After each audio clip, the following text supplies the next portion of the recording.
Hey, it's Mac with PriceActionTradingSystem.com, and it's Thursday. It's October 15th. This will be our chart lesson for today, and um, this is going to wrap up our week. No chart lessons on Friday, so I'm just doing a Monday through Thursday now. So, really interesting day.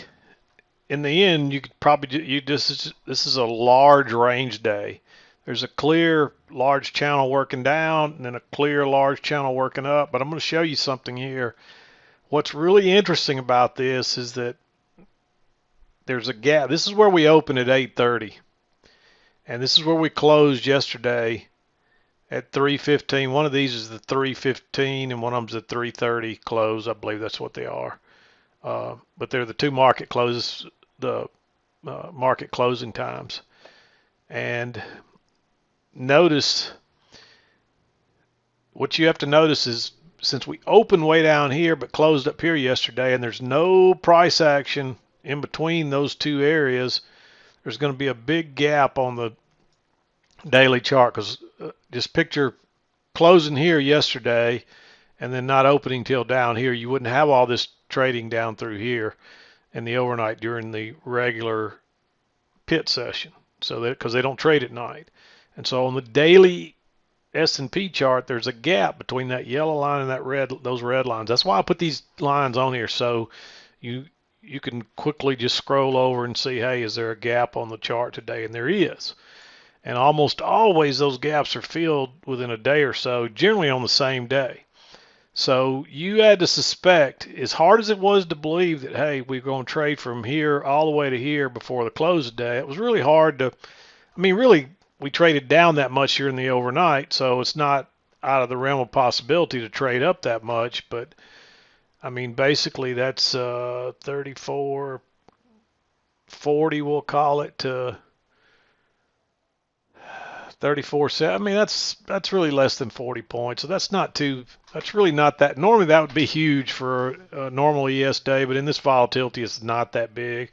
But still, as strong as this trend was to the downside, it'd be really hard to imagine that, hey, we're going to reverse and before the close we're going to fill that gap. But that's exactly what happened. And really we filled it to the tick. We were traded right up there, touched it, and then traded down after that. And not only that, there's a two-tier channel here. We broke through that channel to get there, which that's a feat in itself because generally you won't see those overshoots like that, but we did. And so it's a really interesting day, but it's a good learning opportunity because in the past I've called these targets and not actually said why I was calling that target, and then prices run up there and touch it to the tick, and people think, hey, you're magical. And no, it's nothing magical. It's just understanding price action and what prices do. And you can learn this stuff. It's all learnable. It's all repeatable. Do you know exactly how prices are going to get there? No, that's the hard part. But knowing prices are going here and then they start heading that way and meet it to the tick, hopefully you see the value in that and understand how you can use that to your advantage. If you catch a runner on here, especially once you're in this channel here, you probably want to hang with it, especially on this spike and channel up right here. So notice even here we got a break, a couple of legs up, and then we sold off. So it's perfect price action really. And even on the one down, we had an overshoot here. When I was looking at this morning, I was thinking we got an overshoot here, but a lot of times you can ignore a little overshoot like that if it's in the overnight section, which is in this gray. A lot of times you'll even get a break of a trend during the overnight, but once you get back into the regular session, this white area, it continues to carry on like there never was a break. Doesn't always work out that way, but it does. So I had a hard time finding this channel, but I moved this around down here and played with it until it looked like it really fit well on the midline. And so that's when I realized, hey, I probably got this right, especially when we reversed here and headed high and then turned down again. I said, okay, I got this right most likely.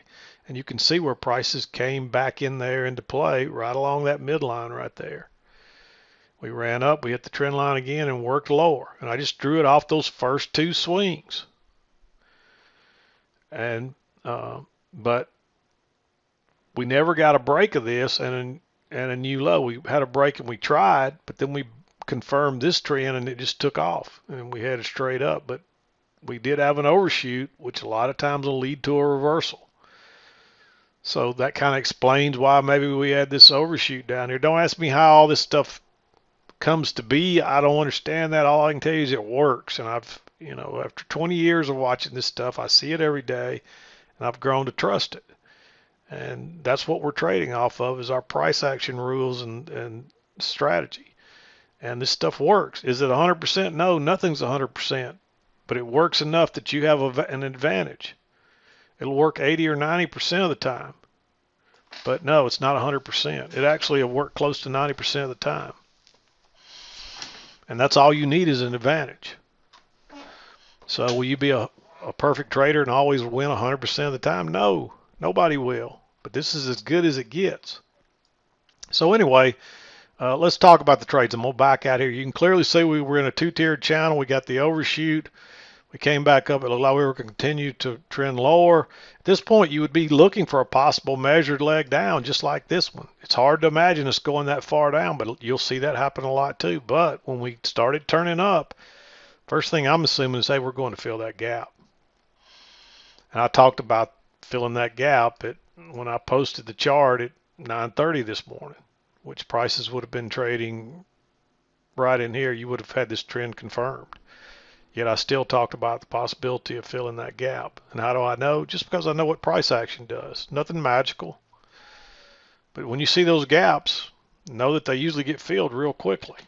And if you know that, that's power. So you're not caught off guard when we start trading up there, and you're not caught off guard knowing where the target likely is. So let's back out, talk about the trades, and get started this morning. 7 o'clock came just as we're topping out here and starting to turn down again. This was a little early. I think it was just right through here. And notice you got a new high and you try to go higher once, you try to go higher twice. It just barely breaks higher by a tick or so there and then turns down. You can see that's all still one move. So I don't think I would treat that like a failed second entry long. However, you may still go long here because we're in a big downtrend, and that's the first break of this strong channel here, and there's no real overshoot. You could say, hey, maybe we overshot it here a little, but that's not convincing overshoot. So we're probably still going to try to make a new low on just this temporary channel because we haven't had this one even confirmed yet. This one we don't necessarily know is there yet. So we turn down here. Where were we? Oh, we're right here. We turn down here, and notice that on this one you get the break and you get a couple of legs down to a new low, and then we start working sideways. Even on this one you get the break, a couple of legs down to a new low, and then you start working sideways. Perfect price action. So you may enter there, but I would treat this as the failure right here when it tries to go higher. This is an actual correction. That's just still part of the same move down. You may enter there. It's a little aggressive. I wouldn't fault you if you entered there. It's real close to being red, but I'm going to call that aggressive. So it comes back here and you finally get a correction, and I'd treat that like a failure. So when it breaks lower there, we're probably headed on down to try to make a new low, and that's exactly what happened. It struggles to make that new low, but there it is, and then we reverse. So it's perfect price action. Then we're just working sideways here. I really don't see anything that I like here, long or short. I think it's too early to be going long. We do have the break here and two legs down to a new low, and we're kind of working sideways, but there's not enough evidence that that's your low just yet. I think that turns out to be it, but there's just not enough evidence yet. So you need to wait on that one. And it actually runs up. This bar is just too big. It breaks. You don't get in it till way down here. I think it is a second entry short. Technically, I'd treat that like a first entry because you got a little double bottom here, so I'd treat that like a new low, and that's just a first entry. And we did make a higher high than this one, and we're not really turning down at consistent points, so it's hard to call that a double test. Um, and you get a lower high here, but not a very good signal bar. And then we break lower and make that new low, and then we're off to the races up. There's a reversal right here, but you're just back in the middle of this range. So it's a little bit, it's just it's not a failed second entry short either. It's just a first entry short. So we're likely to get another leg up. However, you still got to be concerned about a little bit of resistance across here. And you can see we actually still found some. So I think it's too early to go long still. And then we're over here and we're working lower. You do have a break. There is a lower high here. I didn't mark this trade. But at this point, you wouldn't have had this green channel. You just would have had this working up. And you do have a break and a couple legs to a new high. But it's just so sideways there, and there's not a lot of room back. But it's another one you could argue for. If you took that trade, I would call it a little bit aggressive. But there's no reason you couldn't enter there if you wanted to. I meant to mark that one green, so we'll leave it. We'll go ahead and change it to green. And then we run down. Now we bounce. Then we make a higher low right here. And this turns lower first and turns up. And so I like going long there. It's probably going to trap some shorts. And at this point, you got to figure we're probably headed to the other side of this channel at a minimum. And you actually get this yellow channel working higher. You get a break here, move to a new high. And you just don't really get another chance to go long here because now you're back up here looking for shorts. It'd be nice to go short right there, but look at that channel and you're going short right into the support. Not a good place. But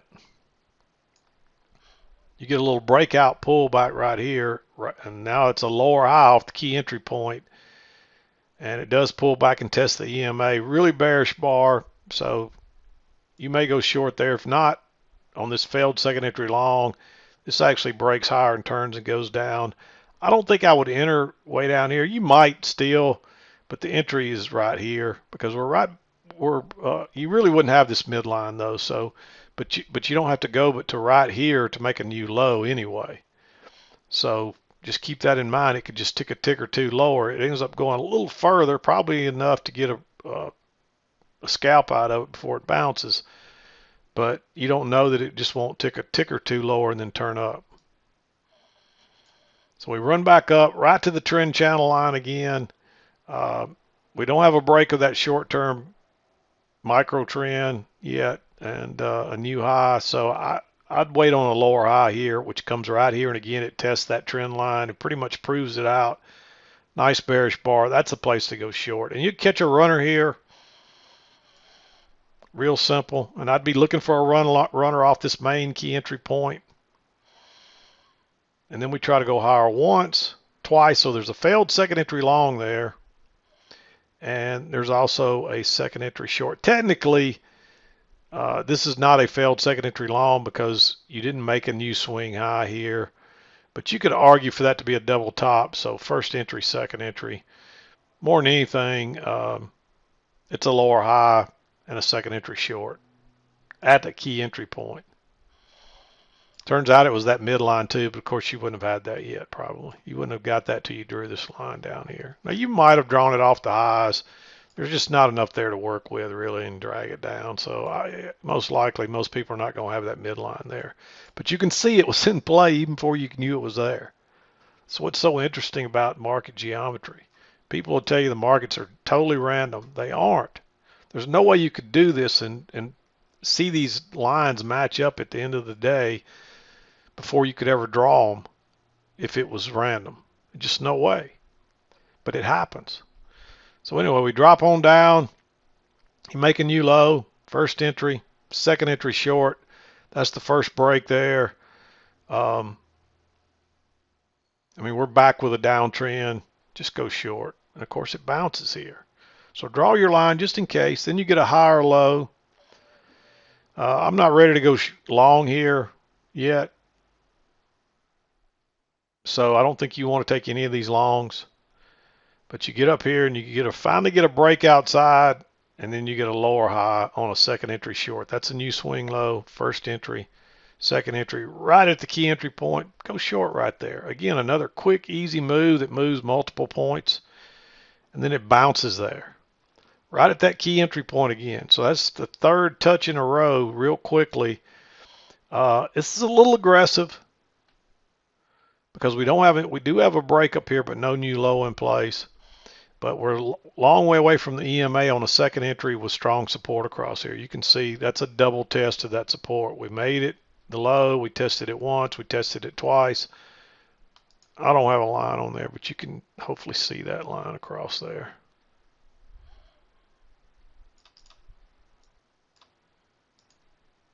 I don't know if I got my line straight. Sometimes when you put these colors on there, it makes your lines look like they're off, but they're really not. And there it is. But you can see we made that low. We tested it once. We tested it twice. And off it goes. And that is a second entry long with a nice bullish bar. And you don't know you're going to get that. You're just looking for a scalp back to the EMA, but look at it go. This thing turns out to be a huge runner. I don't know if I would have bought that with a runner or not. Most likely not. But, you know, if you use runners every time, then you get a runner right there. Depends on how you manage your runners. And you would think we were headed back to the highs, but we just come up here and we get stuck sideways. But the bias is up. Look at the EMA. So we come back here where we make this little double bottom. There's actually a second entry long when it breaks higher right here, but that's too congestive. So wait on a higher low, which comes right here. Boom, go long. You don't want, there's a true reversal pattern right here, but it's right into those highs, and look how they hold. So it's just too close to that double top to be going long right there. Of course, it turns down. There's two legs back down to the low again. That's not a perfect signal bar, but with that being a second entry and how many times we bounced and now we've touched the midline again, you probably want to take that trade. And that's also looks like two legs back. So it runs up. You get a failed breakout the high side, then you get a lower high. I like this trade just to try to get a scalp out of it. We're not quite to the highs, so there's a good chance it pulls back and goes higher again. So it's a little bit aggressive shorting this in an uptrend. We traded up into this, so we're likely to trade higher on a failed breakout, and notice that's what ends up happening. But we failed out the high once before we failed out the low. And sometimes you'll see it fail out multiple times, but generally when it is successful, it's going to be with the way it traded into it. And there we go. And that holds out here. So we end up going lower here, but I don't see any shorts I'd want to take here. You definitely can't go short right in here. And there's a little channel here, a little spiking channel down, but we don't really get another setup here. You get the break and new low, and then now you're back above the EMA, so don't go short right there. It's not even a perfect signal bar. One tick higher and it's really a neutral bar.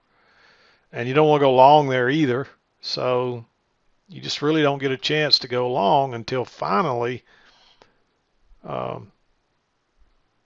we make this move back. We try to go lower again, and we make a little higher low right here, and that kind of confirms that trend line. You could look at that as a couple of legs back as well. We run up, then you get another second entry long right here. Again, that's a mostly bullish signal bar. It doesn't look like it, but we close in the upper third of that, and then, you know, it closes a tick or two higher, you're almost right on your high. So that's bullish enough on a confirmed trend line with the EMA, and knowing what's probably going on now is we're headed to the highs of this channel and maybe to fill that gap. Off it goes. Two sideways here. But notice you make a new high, first entry, and then that's the first break. And then now you get a second entry long. We're probably going to come back and retest that. And sure enough, there's you another nice little runner right there. Again, you don't want to go short here, even though there's a good chance we're going to come back down again and retest this trend line. Don't go short here. It's too strong of a trend, and this is what happens to you. We're well into 2 o'clock anyway, so you shouldn't be trading. Somebody posted a trade yesterday that was a loser. It was like I want to talk about this real quick. It was like 10 minutes till 3 or something like that. And you don't want to be trading that late. Look at once we hit 3 o'clock, actually once we hit 250 or so, that's all the price action we had the rest of the afternoon. You get stuck in that, you can't even scalp out of it sometimes. Especially if you get stuck in that, you're just stuck. You probably never can scalp out. And then all of a sudden it gaps open and you probably would have got kicked out by your broker anyway, so it didn't matter. You would have got kicked out with a loser before it even gapped higher. But don't trade after 2 o'clock. There's a reason for that rule. You know, if it's 1 or 2 bars into 2 o'clock and it's like before 2:05 and you get a great setup, by all means you might take it. But there's a couple reasons we don't trade after 2 o'clock. One is that sometimes it does this and there's no rhyme or reason to what's going on, but all it is people are squaring up. All your day traders have to exit. They have to be out by 3 o'clock. Sometimes a little earlier than that. Your broker will kick you out usually right around 3, maybe 5 minutes till, maybe quarter till. Some brokers are different, but they'll kick you out automatically. You don't have any choice. And so you don't want to get stuck in a trade like this and get kicked out with a loser. And just as bad, you don't want to have a loser this late in the day because you can't make it up. So if you have a loser here and you lose, you know, a point or two, you can't make it up. And if that was the only trade you took, or you already had a loser for the day, and you just added to it. So don't trade after 2 o'clock because you have squaring up going on. You don't have much time to make up a trade, and prices tend to do squirrely things sometimes. So anyway, we'll back out and take one more look at it and wrap it up for the week. But you can see we traded with inside the overnight highs and lows today. That's just a trading range. It's a big one though. I mean, it's from maybe just over 34.30 to 34.80. I mean, that's a, you know, it's a 40 point range there, which is actually with the volatility we've got, that's not a huge range, but that's still a pretty big range. In normal times, that's, you know, I can remember when a 20 or 25 point move was a huge move in a day, not very long ago. So that's 3 times that kind of move. So things are just a little different and more volatile. Will it last forever? No. We'll go back to some boring times again. I don't know when, but it'll come. Just be patient and watch. I've been doing this long enough to see prices go through these phases. And right now we just got a volatile phase. So anyway, I'm going to wrap it up. We're over 20 minutes here. It's going to do it again. That's going to do it for the week. No chart lessons on Friday. So we'll be back again to do it Monday. Hope you have a good weekend. Hope you had a good trading day. Hope the week was good to you. And we'll come back and start it over again next week. However, I'm done for today. This is Mac with PriceActionTradingSystem.com, and we'll see you next time.